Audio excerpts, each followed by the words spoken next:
Salam, hörmətli izləyicilər. Bugün mən sizlərə Cəlaləddin Rumi, yəni Mövlana haqqında qısaca məlumat verməyə çalışacağam. Nəzərinizə çatdırım ki, bu şəxsin əsl adı Məhəmməd Cəlaləddindir. 1207-ci ildə Əfqanistanın Bəx şəhərində dünyaya gəldiyi təxmin edilir. Atası o dövrün alimlərin sultanı sayılan Bahəddin Vələd, anası isə Bəx şəhərinin əmrinin qızı Möminə xatun idi.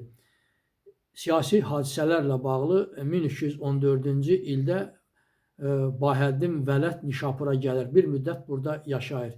Kiçik yaşlı Cəlaləddin o dövrün məşhur alimi Firudun Əttardan təhsil alır.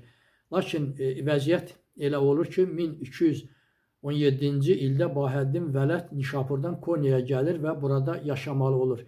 Konyada da müfəssəl təhsil alan Cəlaləddin Rumi mədrəsədə dərs deməyə başlayır və burada özünə Rumi təxəllisini götürür.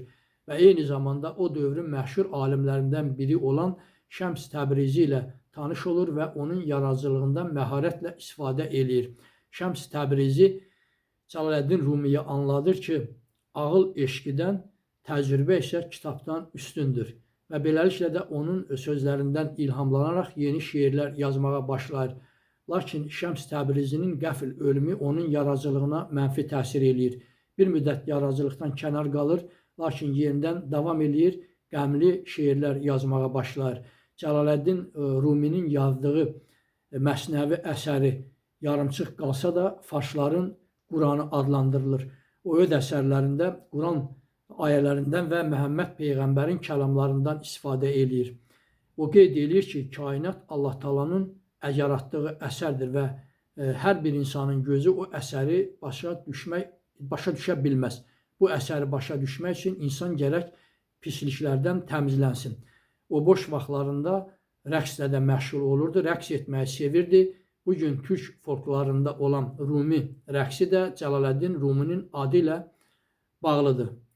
1273-cü ildə o dünyasını dəyişir və vaxtilə Konya Sultanının atasına bağışladığı bağçada dəfn olunur. 2007-ci ildə anadan olmasının 800 illiyi ilə bağlı olaraq UNESCO həmin ili Mövlana ili adlandırır. Və onu da nəzərinizə çatdırım ki, onun əsərləri satışına görə Şekspirin əsərlərindən üstün olmuşdur. Allah rəhmət eləsin, kanalıma abunə olmağı unutmayın.